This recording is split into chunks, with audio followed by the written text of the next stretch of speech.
নমস্কার, ভক্তি চ্যানেলে আপনাদেরকে স্বাগত। আজকে আমরা কথা বলবো আমাদের এই মহান সনাতন হিন্দু ধর্মের একটি অতি পবিত্র আধ্যাত্মিক শব্দ তথা ক্রিয়াকাণ্ড যজ্ঞ নিয়ে। আমরা যারা আমাদের এই সনাতন সংস্কৃতিতে বড় হয়েছি, এই ধর্মের প্রতি যারা আস্থাশীল, যারা বিশ্বাস করি, তাদের কাছে কিন্তু এই যজ্ঞ একটি সুপরিচিত ক্রিয়াকাণ্ড। কিন্তু আমরা অনেকেই জানি না এই যজ্ঞটি কেন করা হয়। আমাদের সেই সনাতন ধর্মের সেই আদি থেকে এই নিয়মটি চলে আসছে। কিন্তু কেন কেন এই যজ্ঞ এখনো টিকে রইল? অনেক কিছুই তো, অনেক আচার সংস্কারই তো হারিয়ে যায়, কিন্তু যজ্ঞের পদ্ধতিটা কেন এখনো টিকে রয়েছে তার কারণ এটি কেবল আগুনের মধ্যে কোনো কিছু আহুতি দেওয়া নয়, এর মধ্যে এক গভীর আধ্যাত্মিক তাৎপর্য রয়েছে, এর একটি সামাজিক তাৎপর্য রয়েছে, এর একটি মানসিক পারিপার্শ্বিক তাৎপর্য রয়েছে এবং এর একটি অন্তর্নিহিত অর্থ রয়েছে। তাই এই যজ্ঞ এখনো টিকে রয়েছে। এই যজ্ঞ আমরা দেখতে পারি বৈদিক সাহিত্য যদি আমরা চর্চা করি, সেখানে যেমন এই যজ্ঞকে আমরা পাবো, তেমনি আমরা পাবো উপনিষদ, গীতা, বিভিন্ন স্মৃতিগ্রন্থে আমরা এই যজ্ঞের উল্লেখ পাবো, যজ্ঞ পদ্ধতির কথা জানতে পারবো। তা এই যজ্ঞ আসলে কি? যজ্ঞ কেন করা হয়? যজ্ঞের উপকারিতা কি? এই সবই আমরা জেনে নেব আমাদের আজকের আলোচনায়। আপনারা শেষ পর্যন্ত সঙ্গে থাকুন, আশা করি আপনাদের ভালো লাগবে। আর আমাদের আজকের পর্বে যারা নতুন, আমরা অনুরোধ করব অবশ্যই আপনারা আমাদের চ্যানেলটি সাবস্ক্রাইব করে ফেলুন, কারণ আমরা প্রত্যেক দিন আমাদের এই সনাতন হিন্দু ধর্মের কোনো না কোনো বিষয় নিয়ে কথা বলি, আলোচনা করি, যার মধ্যে দিয়ে আমাদের ধর্মের মাহাত্ম্য মহিমা প্রকাশিত হয়, প্রকটিত হয়। আপনি আমাদের এই আলোচনার নোটিফিকেশন যেমন পেয়ে যাবেন, ঠিক তেমনই আমরা ভীষণভাবে উৎসাহিত হই। আর সেই উৎসাহকে পাথেয় করেই আজকে আমরা কথা বলছি যজ্ঞ নিয়ে। এই যজ্ঞ, এই যে ক্রিয়াকাণ্ড, এই শব্দটি যদি আমরা উৎপত্তিতে যাই, তাহলে দেখব সংস্কৃত ইয়জ ধাতু থেকে শব্দটি এসেছে। এবার এর অর্থটা কি? এর অর্থ হচ্ছে পূজা করা এবং দান করা আর সাধায় করা, মানে পূজা, ত্যাগ এবং সাধায় মানে জ্ঞান অর্জন। এই তিনটির যখন মিলন ঘটে একটি ক্রিয়াকাণ্ডের মধ্যে, তখনই তাকে আমরা যজ্ঞ বলি। আর সেই জন্য আমরা দেখতে পারি যে যাস্কর ঋষি বলছেন নিরুক্তিতে, ইয়জুং ইয়জাতি ইতি যজ্ঞ, অর্থাৎ যিনি উৎসর্গ করেন তিনি যজ্ঞকারী। তার মানে ব্যাপারটা এরকম দাঁড়াচ্ছে না যে কেবল অগ্নির মধ্যে কিছু আহুতি দিতে হয় তাহলেই সেটি যজ্ঞ হিসেবে আমরা পরিগণিত করব, সেটি নয়। যখন আমি কিছু বা আমরা কিছু উৎসর্গ করছি কাউকে, তখন সেটি কিন্তু আসলে যজ্ঞ হচ্ছে। বেদে আমরা ঋগ্বেদের দিকে যদি তাকাই, তাহলে দেখতে পারবো পুরুষ সূক্তে এই যজ্ঞকেই বলা হচ্ছে সৃষ্টির ভিত্তি। খুব সুন্দর রয়েছে একটি শ্লোক, আপনাদেরকে যদি বলি, যজ্ঞেন যজ্ঞময়ন জন্তু দেবা, অর্থাৎ দেবতারা পুরুষ, পুরুষ বলতে এখানে কিন্তু নারী পুরুষ নয়, পুরুষ বলতে এখানে মহাসত্তাকে বোঝায়। সেই দেবতারা পুরুষকে যজ্ঞের মাধ্যমে উৎসর্গ করলেন, এখানেই সৃষ্টি শুরু। আর এই যে মানে আমরা এই যে যজ্ঞ আসলে কি, সেইটি খুব স্বল্পে বা খুব অল্প কথায় আমরা যাস্কর সেই নিরুক্তি থেকে যেমন জানতে পারলাম তেমনি আমরা ঋগ্বেদের থেকে খুব অল্প কথায় বিস্তারিত করা মানে আলোচনা করার পরিসর এটি নয়, সেখান থেকে আমরা জানতে পারলাম যে যজ্ঞ থেকেই সৃষ্টি শুরু হয়েছে। আর আমাদের সবকিছু নির্ভর করতে হয় সেই বেদের উপর। আমাদের সনাতন ধর্মে যা কিছু আছে সব বেদের উপর নির্ভর করতে হয়। তাই যজ্ঞের ক্ষেত্রেও আমরা সেখানে নির্ভর করি। ঋগ্বেদে যেমন যজ্ঞের কথা বলা হচ্ছে, কিন্তু এই যজ্ঞের আচার কি রকম হবে, যজ্ঞের মন্ত্র কি হবে, যজ্ঞ সংক্রান্ত নিয়ম কি হবে, এগুলি সব আমরা পাই যজুর্বেদে। সেখানে মানে বিশদে যজ্ঞ সংক্রান্ত নিয়ম এবং মন্ত্রের আলোচনা রয়েছে, এবং সেখানেই বলা হচ্ছে প্রাণী, প্রকৃতি, সমাজ সবকিছুরই ভারসাম্য রক্ষার মাধ্যম হলো যজ্ঞ। আপনারা জানেন যে এই আমাদের যে বেদ, এই বেদেরই কতগুলি ভাগ রয়েছে। ব্রাহ্মণ খণ্ড রয়েছে, ব্রাহ্মণ কাণ্ড রয়েছে, আরণ্যক রয়েছে, উপনিষদ রয়েছে, এগুলো সব বেদের ভাগ। আমরা বেদ নিয়ে একটি বিস্তারিত আলোচনা করেছি, একটি পর্ব করেছি, আপনারা সেখানে গিয়ে এই সম্পর্কে একটি ধারণা পেয়ে যাবেন। আমি এখানে আর বিস্তারিত বললাম না। তা সেই ব্রাহ্মণ গ্রন্থে, বিশেষ করে শতপথ ব্রাহ্মণ এবং তৈত্তিরীয় উপনিষদ, সেইখানে আমরা কিন্তু এই যজ্ঞ সম্পর্কে বিশদে জানতে পারি। সেখানেও এই কথাটি বলা হচ্ছে দেবতাদের আহ্বান করা এবং তারপর আত্মত্যাগ করা। হ্যাঁ, অর্থাৎ এখানে আত্মত্যাগ বলতে অহং ত্যাগ এবং ঋত বজায় রাখাই হচ্ছে যজ্ঞ।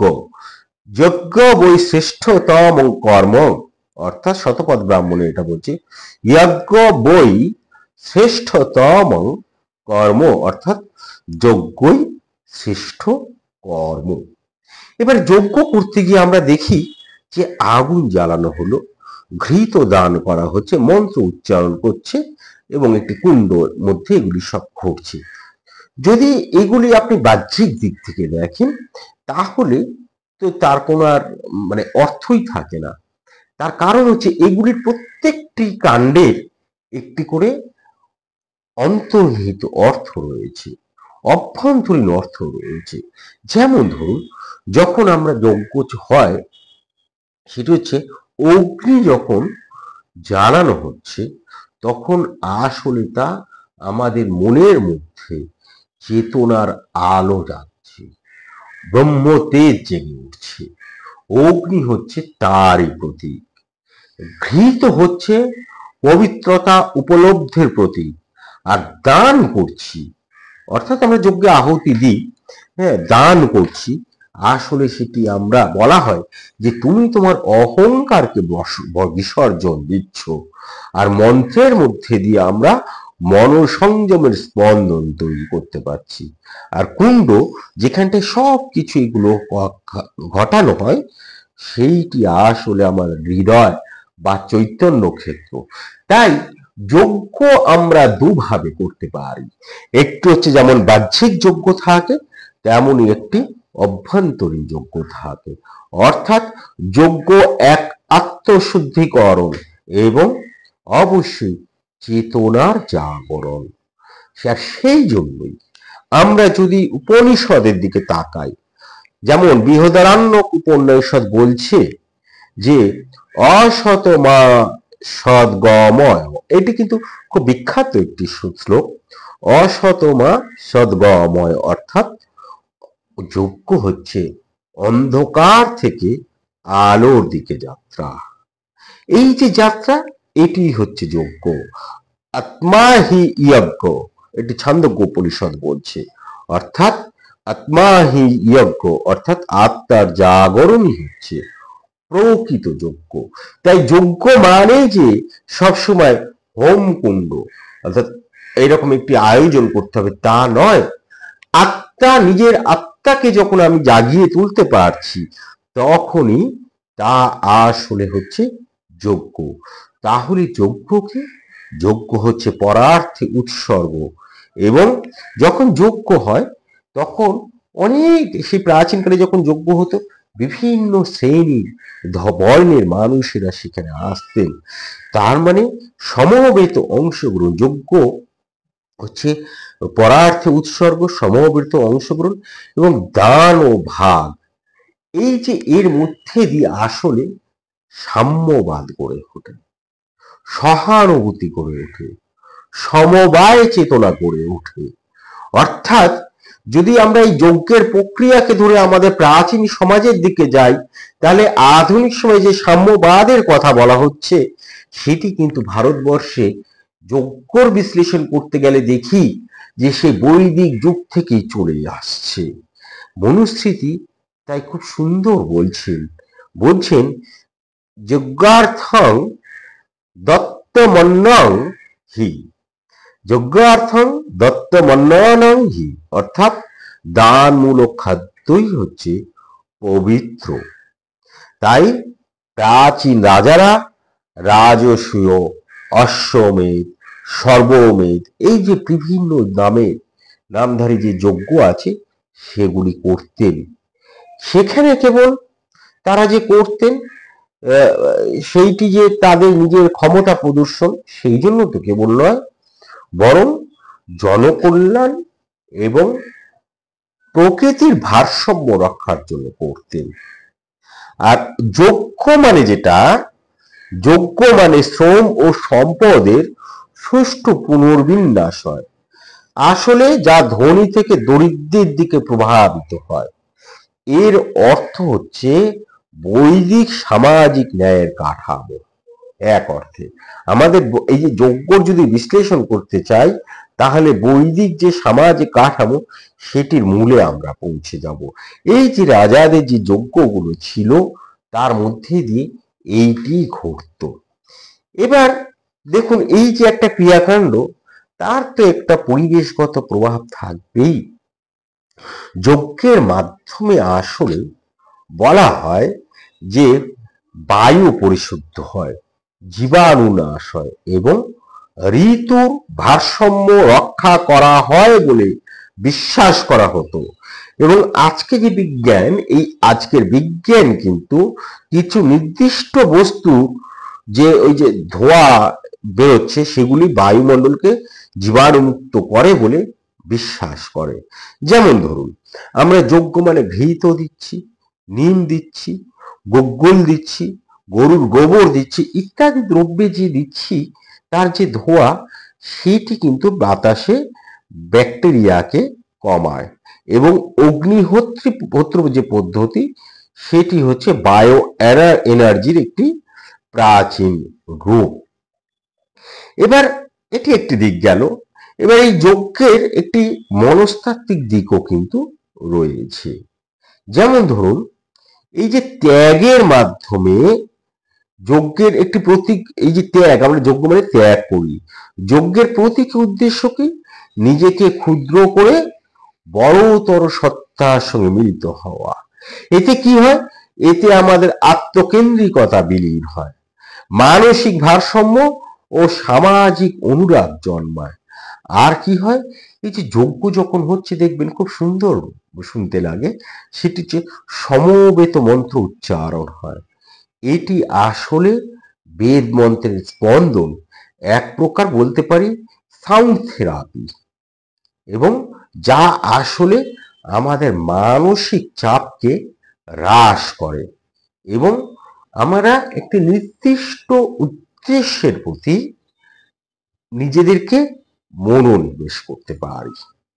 তাই আমরা দেখতে পাই যে গীতায় খুব সুন্দর বলা হচ্ছে অন্নাত ভবন্তি ভূতানি পর্জনাৎ অন্ন সম্পদা যজ্ঞাৎ ভবতি পর্জন্য যজ্ঞ কর্ম সুদ্ভব। অর্থাৎ জীবের অস্তিত্ব খাদ্য নির্ভর, খাদ্যে আসে বৃষ্টি, বৃষ্টি আসে যজ্ঞে, যজ্ঞ আসে নির্লোভ কর্মে। এই যে একেই বলা হয় যজ্ঞ চক্র বা ঋত চক্র, যা আসলে আমাদের পরিবেশ, সমাজ, আত্মার বন্ধন বোঝায়। তাহলে আমরা এখন এই কথা বলতেই পারি যে এই যজ্ঞ যজ্ঞ কিন্তু কেবল এক ঐতিহাসিক অগ্নিকুণ্ড নয়, কেবলমাত্র আগুন জ্বালিয়ে তাতে কিছু আহুতি দেওয়া নয়, আসলে এটি এক জীবন চর্চা, একটি আধ্যাত্মিক মনোবিজ্ঞান, একটি সমাজ নির্মাণের দর্শন এবং অবশ্যই পরিপূর্ণ কর্মযোগ। তাহলে যজ্ঞ মানে আমরা বলতে পারি যে নিজেকে সমষ্টির জন্য উৎসর্গ করা, নিজের ইচ্ছা, কামনা, অহং এই সবকে চেতনার আগুনে দগ্ধ করা এবং অবশ্যই নিজের শ্রম, সময় এবং মনোযোগকে ঈশ্বরের এবং সমাজের জন্য উৎসর্গ করা। আর সেই জন্যই আমরা যে কোনো কাজকে, সেই কাজ যদি ব্যাপ্তিতে ঘটে, অর্থাৎ নিজের জন্য নয় মানুষের জন্য হয়, তাহলে সেটিকে আমরা যজ্ঞ বলতেই পারি।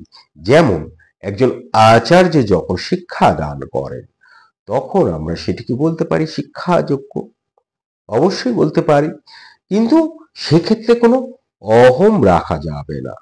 আর সেই জন্যই এই কথাও বলতে পারি, যদি মানুষ প্রতিটি কাজ যজ্ঞ রূপে করে তাহলে কিন্তু পৃথিবী হয়ে উঠবে শুদ্ধ, শান্তিময়, এই যেটিকে আমরা স্বর্গ বলি, পৃথিবী সেই স্বর্গীয় হয়ে উঠবে। আর সেই জন্য আজকে শেষ পর্যন্ত সেই গীতাতেই আমাদের আশ্রয় নিতে হয়। গীতায় একটি সুন্দর কথা বলা হচ্ছেন যে ব্রহ্মার পর্ণং ব্রহ্মহাবি ব্রহ্মাগৌণ ব্রহ্মানহূতম ব্রহ্মৈব তেন গন্তব্যং ব্রহ্ম কর্ম সমাধিনা। অর্থাৎ যজ্ঞে এই সবই ব্রহ্ম স্বরূপ। যিনি এমন জ্ঞান বলে যজ্ঞ করেন তিনি ব্রহ্মে পৌঁছান। যজ্ঞের সুন্দর ব্যাখ্যা, যজ্ঞ কি, যজ্ঞ কেন করব, এই একটি মাত্র শ্লোকেই কিন্তু আমাদেরকে বুঝিয়ে দিয়েছেন স্বয়ং ভগবান শ্রীকৃষ্ণ। আজকে এ পর্যন্তই। ভালো থাকবেন, ভালো রাখবেন, নিজে আনন্দে থাকবেন, অন্যকে আনন্দিত রাখবেন। ধন্যবাদ, নমস্কার।